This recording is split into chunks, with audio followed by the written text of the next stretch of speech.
오늘을 사랑하는 묵상 시간입니다. 오늘 본문 말씀이 에스겔서 8장 1절과 2절입니다. 제6년 6월 5일에 나는 집에 앉았고 유다 장로들은 내 앞에 앉았는데 주 여호와의 권능이 거기서 내게 임하기로 내가 보니 불같은 형상이 있어 그 허리 이하 모양은 불 같고 허리 이상은 광채가 나서 단쇠 같은데. 오늘날 우리는 이 건강한 나의 모습 또 외모에 대해서 참 많은 관심을 갖습니다. 그래서 많은 사람들이 보다 날씬해지기 위해서 운동도 하고 다이어트도 하고 또 얼굴도 멋있게 성형수술을 하기도 합니다. 그래서 대부분 우리의 모습을 보면 더 아름다워지고 더 멋있는 그 모습을 우리가 선호하죠. 그러나 그렇다고 해서 결국 우리의 속사람이 더 아름다워지거나 멋있어졌다고는 말할 수 없을 것입니다. 오히려 내면적으로는 더 사나워지고 더 비참해지고 더 음란해졌다고 말할 수 있겠죠. 예수님은 나무가 좋으면 좋은 열매를 맺는다고 말씀하셨습니다. 그러나 사람들은 그 나무에는 별로 관심이 없고 겉으로 나타나는 모습만 보고 모든 것을 판단하고 평가를 합니다. 요즘은 이미지 시대라고 말할 수 있죠. 그래서 이 세상에서 성공하기 위해서 중요한 것은 다른 사람에게 어떤 이미지를 주느냐 하는 것이 아주 중요합니다. 그러나 문제는 이미지라고 하는 것은 어디까지나 이미지이지 그것이 실체와 반드시 일치하는 것만은 아니라는 것이죠. 어떤 경우에 이미지는 아주 깨끗하고 좋은데 실제는 아주 지저분하고 흉측한 경우도 많이 있습니다. 이럴 때 사람들은 속았다는 기분이 들 것입니다. 그리고 실제로 그렇게 하는 것은 사람을 속이는 것입니다. 만약 하나님께서 오늘 우리의 모든 사람들의 커플을 하나씩 다 벗겨서 모든 사람들의 그 진정한 실체를 보게 하신다면 이 세상은 어떻게 되겠습니까? 아마 거의 대부분의 사람들은 자신의 치부가 드러나는 것에 부끄러워서 숨고 아무리 앞으로 나오려 해도 절대로 나오려 하지 않을 것입니다. 아마도 모든 사람들이 다 충격을 받을 것입니다.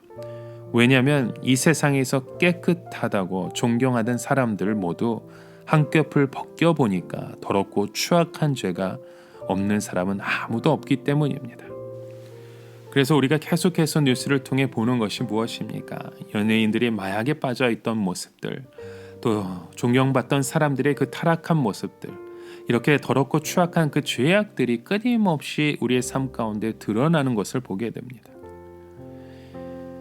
에스겔 당시에 세상에서 가장 깨끗한 이미지를 던지는 도시가 있었다면 그 도시는 바로 예루살렘이었습니다. 그리고 예루살렘을 유명하게 하는 핵심은 바로 예루살렘 성전이었죠. 그러나 하나님께서 예루살렘의 성전의 커플을 하나씩 벗겼을 때 엄청난 치부가 드러나기 시작했습니다. 예루살렘 성전은 하나님을 섬기는 거룩한 곳이 아니라 완전히 이방 신에게 점령을 당해 있었고 예루살렘은 세상에서 가장 추악하고 더러운 곳이 되어 있었던 것입니다.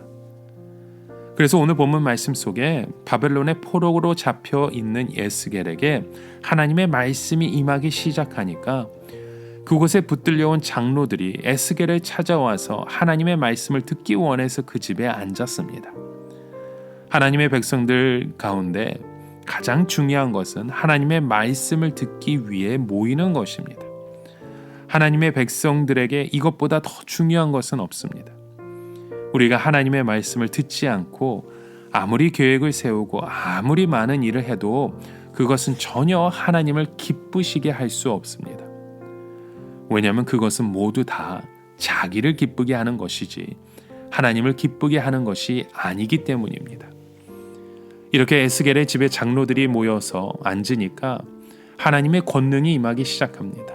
즉 하나님의 말씀이 권세 있게 임하는데 에스겔은 그것을 느낄 수 있었습니다. 그런데 에스겔에게 가장 먼저 보인 환상은 불같은 형상의 환상이었습니다. 사람의 모양인데 허리 밑은 그냥 불이고 허리 위는 광채가 나는 단쇠 같은 모양이었죠. 단쇠라고 하는 것은 우리가 철공소에서 어떤 물건을 만들기 위해서 불에 넣어서 달군 쇠를 말합니다. 그것을 모루 위에 두고 망치로 치면서 물에 식히면 그 단쇠는 강철이 되게 되는 것입니다. 그러니까 에스겔이 본 것은 밑은 불이고 위에는 단쇠니까 그야말로 쇠를 부어 넣어서 달구는 모양이었습니다. 그러면 쇠를 달구면 쇠에 붙어 있던 모든 녹이나 찌꺼기는 다 제거되고 나중에 다른 어느 것과 부딪혀도 부러지지 않는 강한 칼이나 무기가 될 수 있는 것입니다. 하나님의 사자가 이런 모습으로 나타난 것은 바로 지금 포로되어 있는 자신들을 하나님께서 어떻게 다루시는지를 보여주시는 것입니다. 하나님께서는 그들을 지금 화로에 넣어서 쇠를 달구고 계십니다. 그들은 지금 당장은 고통스럽고 당장은 소망이 없는 것 같지만 얼마 지나지 않아서 아주 견고한 하나님의 검이 될 것입니다. 그러기에 오늘 우리는 지금 하나님의 불에 재련되어 믿어도 결코 시시하게 믿지 말고 철저하게 훈련받고 연단받아서 어떤 새와 부딪혀더라도 부서지지 않는 하나님의 칼이 되어야 하는 것입니다. 여러분, 오늘 우리의 삶 가운데 하나님께서 그렇게 우리를 달구시고 다루어 주시고 다시 새롭게 하시는 그 놀라운 은혜가 우리의 삶 가운데도 이루어지길 주님의 이름으로 간절히 축원합니다. 오늘을 살아가며 한 가지 묵상의 질문을 드립니다. 여러분, 오늘 우리가 생각하는 그리스도의 이미지는 무엇입니까? 오늘 나의 이미지는 무엇입니까? 아주 깨끗하고 좋은 것 같아 보이는데 그 속은 너무나도 흉측하고 지저분하고 그렇게 어리석은 우리의 고백은 없는지, 어리석은 우리의 삶의 모습은 없는지 여러분 다시 한번 돌아보시길 바랍니다. 하나님은 오늘도 우리의 그 커플들을 하나씩 다 벗기셔서 우리의 실체를 보게 하십니다.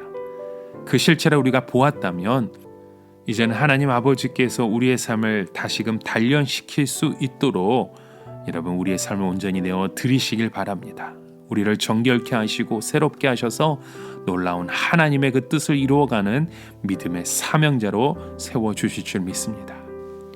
함께 기도합니다. 하나님 아버지, 오늘도 우리의 삶을 다시금 드러내셨사오니 하나님 우리의 그 치부 속에 다시금 주의 생명을 부어 주셔서 우리를 단련케 하셔서 우리가 빛과 소금의 사명을 감당할 수 있는 주의 사명자가 되게 하여 주시옵소서.